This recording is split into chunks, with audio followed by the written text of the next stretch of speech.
High everyone, good morning. আশা করি সবাই অনেক অনেক ভালো আছেন। আর এখন কিন্তু বাজে হচ্ছে সকাল 6টা। আর দেখতে পাচ্ছেন যে আমরা সব কিছু রান্নার প্রিপারেশন নিয়ে সাজিয়ে গুছিয়ে রেখে দিয়েছি। আর আজকে রান্নার মধ্যে একটু স্পেশালিটি আছে, তবে স্পেশালিটিটা কি সেটা পরে বলছি। আগে চলুন রান্নাঘরে যাই, কারণ মা অলরেডি রান্নাটা শুরু করে দিয়েছে। দেখতে পাচ্ছেন দুই পাশে দুইটা কড়াই বসিয়েছে। এখনও রান্না করবে হচ্ছে শুক্তো, লাউ দিয়ে শুক্তো রান্না করা হবে। তো বাগারে মানে সোমবারে একটু রাঁধুনি জিরে দিলাম, আর এখন এর মধ্যে একটু তেজপাতাও দিল। তবে মা সোমবারে সবসময় রাঁধুনি তেজপাতা জিরে শুকনো মরিচ সব কিছুই দেয়। আর আমরা যদি রান্না করি তাহলে শুধুমাত্র জিরে আর হচ্ছে রাঁধুনিটাই বেশি ইউজ করি। আসলে ওনারা তো মানে আগের সেই পুরনো দিনের অভ্যাস, ও আগের যে রান্নাগুলো হতো ওইগুলোতে কিন্তু ঠিক এই স্টাইলে রান্না করা হতো। এখন এর মধ্যে দিয়ে দিল লাউগুলো, আর লাউকে দেখতে পাচ্ছেন একদম ছোট ছোট করে কেটে নিয়েছে। আর লাউয়ের শুক্তো খেতে কিন্তু খুবই মজা লাগে।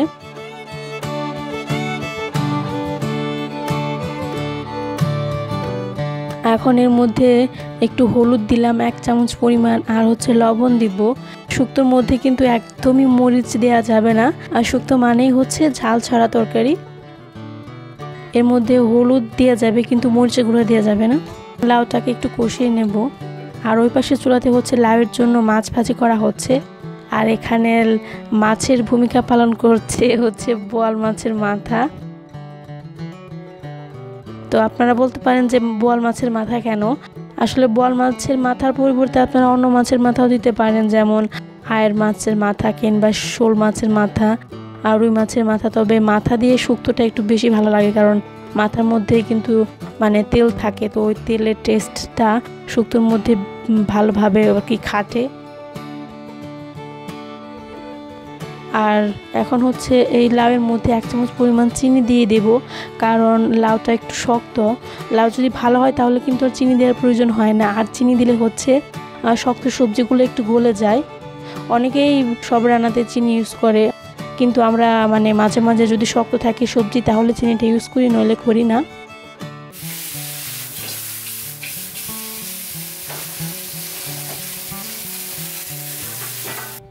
এদিকে দেখতে পাচ্ছেন মাছটা কিন্তু ভাজি হয়ে গেছে, এটাকে নামিয়ে ফেলবে।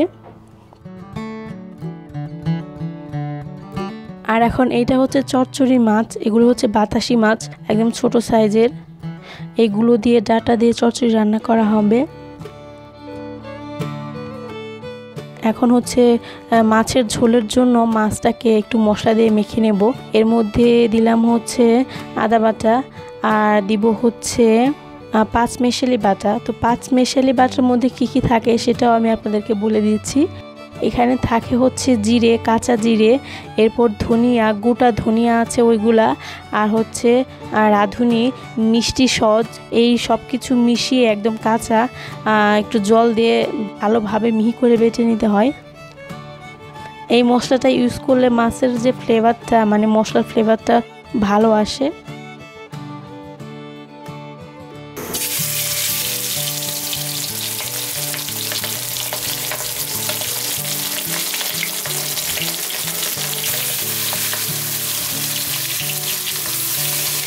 তো এখন আমি বলি যে আজকের স্পেশালিটি কি।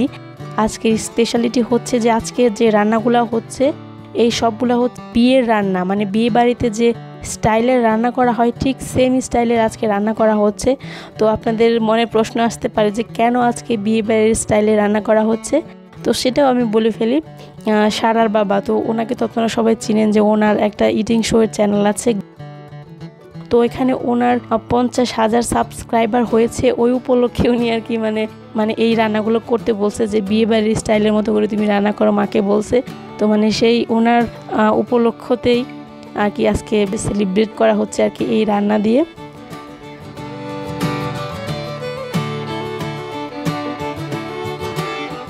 এই ফাঁকে আমারও মানে এক নতুন স্টাইলের রান্নার ব্লগ করা হয়ে গেল।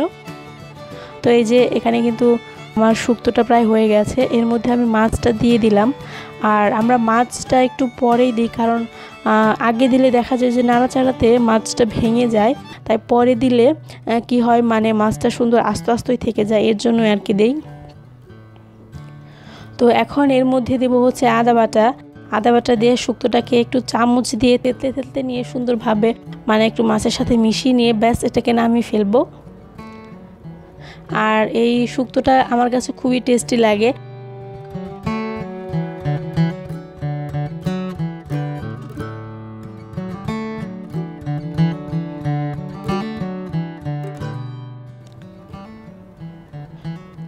এখন রান্না করব হচ্ছে চচ্চড়ি। ডাটা কুচি দিয়ে একটু বাগারে জিরে আর রাঁধুনি দেওয়া হয়েছে। এখন এর মধ্যে কেটে রাখা সবজিগুলো দিয়ে দিয়েছে। তো এখন এর মধ্যে দেব হচ্ছে 1 চামচ পরিমাণ মরিচের গুঁড়া, হলুদের গুঁড়া, লবণ আর হচ্ছে কাঁচা মরিচ, সব কিছু দিয়ে এই সবজিটাকে একটু নেড়ে চেড়ে নেব। আর এর মধ্যে জল দিয়ে দেব, কারণ ডাটা সেদ্ধ হতে সময় লাগে। তো জল দিয়ে এটাকে বসিয়ে দেব আর ওয়েট করব কখন সবজিগুলো সেদ্ধ হয়ে যায়। আর এক পাশে তো দেখতে পাচ্ছেন যে মাছটা ভাজি করা হচ্ছে।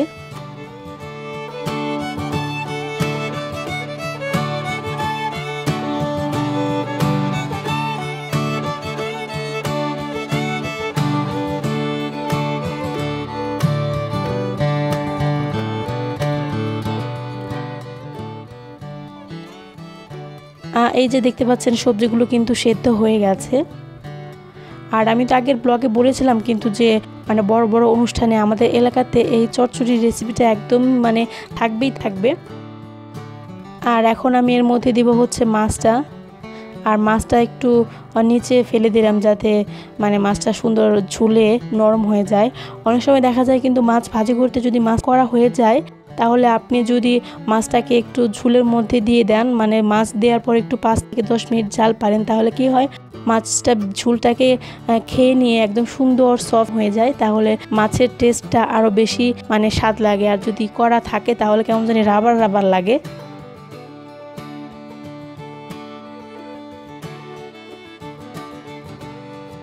আসলে এটা কিন্তু বলাটা ঠিক না, আমার কথাটা আবার যে একদম ঠিক সেটাও বলাটা ঠিক না, কারণ এক একজনের রান্নার স্টাইল কিন্তু এক এক রকম। তাই বলে যে তার রান্না খারাপ আমি কিন্তু সেটা বলবো না, কারণ এটা হচ্ছে আমাদের স্টাইল। তো আমরা এইভাবেই খাই আর এইভাবেই আমি আপনাদেরকে বলছি। ওকে, তো চচ্চড়ি রান্নাটা হয়ে গেল।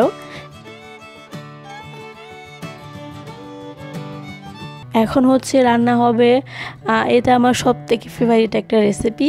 এটা হচ্ছে গোল আলু দিয়ে মাছের ঝোল। তো প্রথমে একটু জিরা আর রাঁধুনি দিলাম, এখন এর মধ্যে গোল আলুগুলো ছেড়ে দিলাম।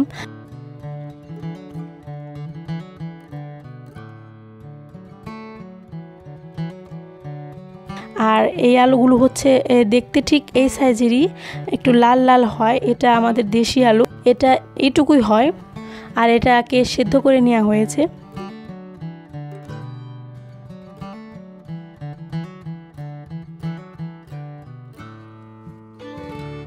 এখন এর মধ্যে হলুদ, মরিচ, লবণ সব কিছু দিয়ে দেব। আর এখন এর মধ্যে হচ্ছে মশলাটা অ্যাড করব।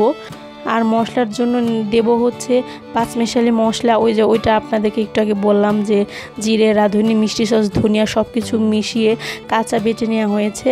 আর এর মধ্যে দেব হচ্ছে আদা বাটা।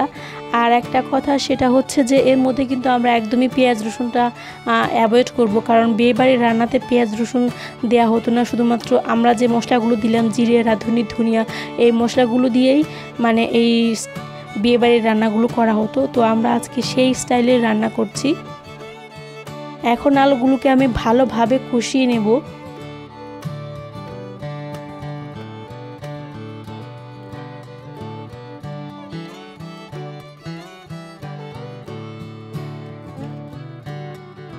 তো এই যে দেখতে পাচ্ছেন আলুগুলো কিন্তু কষানো হয়ে গেছে। এখন আমি এর মধ্যে দেব হচ্ছে পরিমাণ মতো ঝোল। আর আপনারা আমার এই রেসিপিগুলা তো যারা খেয়েছেন তারা হয়তো বুঝতে পেরেছেন যে আসলে খেতে কেমন, কিন্তু আমরা তো খাই, আমাদের কাছে তো খুবই ভালো লাগে।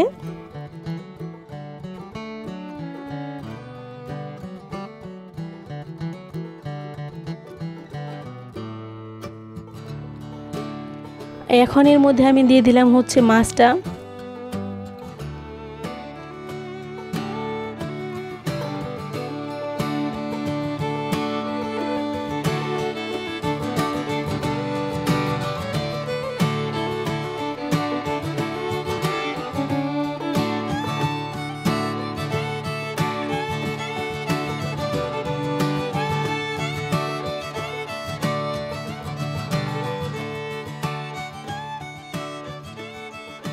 আর সবশেষে এর মধ্যে আমি কি মশলা অ্যাড করব সেটাও আপনাদের দেখিয়ে দেই। এর মধ্যে দেব হচ্ছে গরম মশলা বাটা, একটু জিরে গুঁড়া আর একটু ধনিয়া গুঁড়া। তো এখন এর মধ্যে আমি মাছ থেকে মানে মাছের তরকারি থেকে ঝোলটা নিয়ে মশলাটাকে ভালোভাবে একটু মিক্স করে নেব ঝোলের সাথে।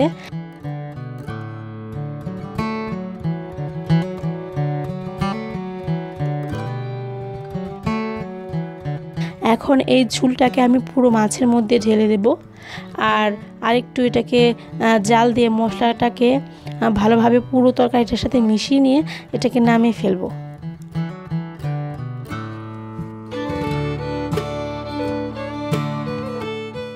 ওকে, তো দেখতে পাচ্ছেন কি সুন্দর মাছের ঝোল রান্না শেষ। আর এই বিয়েবাড়ির রান্নার মধ্যে এই মাছের ঝোলটাই মানে একটা মেইন আর কি আইটেম থাকে। এখানে একটু বড় বড় সাইজ করে মাছ কেটে এরপর আলু দিয়ে রান্না করা হয়। শীতকালে আবার ফুলকপিও দেওয়া হয়, তবে গরমকালে তো আর ফুলকপি থাকে না, শুধু আলু আর বেগুন দিয়ে করা হয়। তবে আমরা আজকে শুধু আলু দিয়েই করলাম।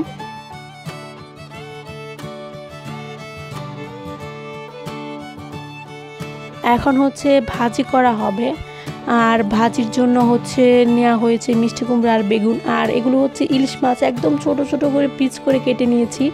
অনেকে ওটা দেখে হয়তো বা বলতে পারে, আপু এটা তো মানে মাছ খাবেন না মাছের গন্ধ খাবেন। মানে আগেরবার কিন্তু আমার চটচড়ির মধ্যে এরকম একটা কমেন্ট এসেছিলো। তো আসলে এই স্টাইলের এইটুকু পরিমাণ করে মাছটাকে কাটা হয়, ভাজি করে এর সাথে বেগুন আর মিষ্টি কুমড়া ভাজি করা হয়।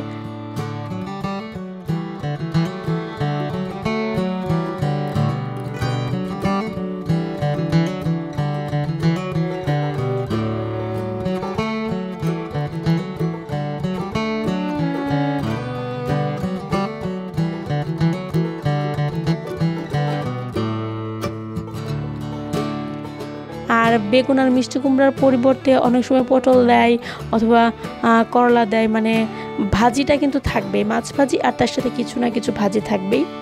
আর এই ভাজির মধ্যে একটা স্পেশালিটি আছে, এর জন্য আমি ভাজিটা করে দেখালাম, কারণ ভাজিটা কিন্তু দেখানোর প্রয়োজন পড়ে না।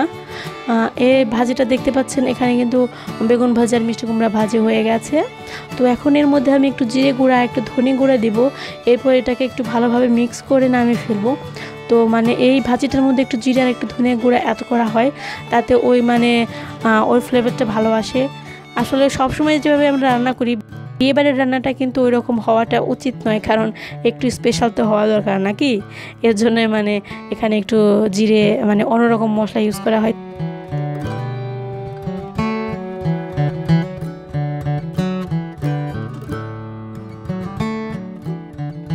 তবে যাই হোক, তো এই যে আমাদের রান্নাবান্না কমপ্লিট। এখানে হচ্ছে ভাজি, এখানে শুক্তো, আর এই যে মাছের ঝোল, এই যে চচ্চড়ি রান্না, আর এখানে আরেকটা রান্না হয়েছে সেটা হচ্ছে কাওড়ার ডাল মাছের মাথা দিয়ে। তো আনফর্চুনেটলি আমি এটা ভিডিও করতে পারি নাই, কারণ আগের দিন সন্ধ্যাবেলায় মোটামুটি এটার কাজ শেষ করে রাখা হয়েছিল, সেদ্ধ করে মাছ টাছ দিয়ে রাখা হয়েছিল। সকালবেলা শুধুমাত্র সোমবার দিয়ে এটাকে শেষ করেছে, এর জন্যই আর কি আমি এটা ভিডিও করতে পারি নাই। তবে নেক্সট টাইম আপনাদেরকে আমি অবশ্যই এই রেসিপিটাও দেব।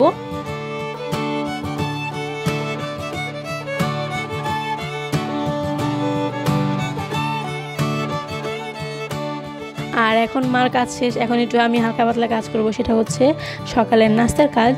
তো আমি এখানে দেখতে পাচ্ছেন ডিম পুষ করতেছি। আর আজকে অনেক কিছু রান্নাবান্না হয়েছে, কিন্তু এর জন্য আজকে সকালের নাস্তার রুটি আর আমরা বাসায় বানাতে পারিনি, বাইরে থেকে কিনে নিয়ে এসেছিলাম। এই যে পরোটা, এই ডিম পুষের সাথে পরোটা আমাদের সকালবেলার নাস্তা।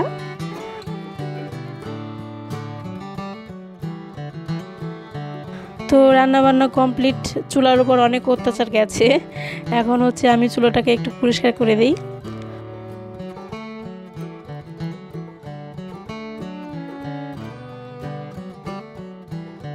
তো আজকের মতো এই পর্যন্তই, চলে আসবো আবারও কোনো নতুন ব্লগ নিয়ে। আপনারা সবাই সারা জীবন অনেক অনেক ভালো থাকবেন। ধন্যবাদ অ্যান্ড টাটা।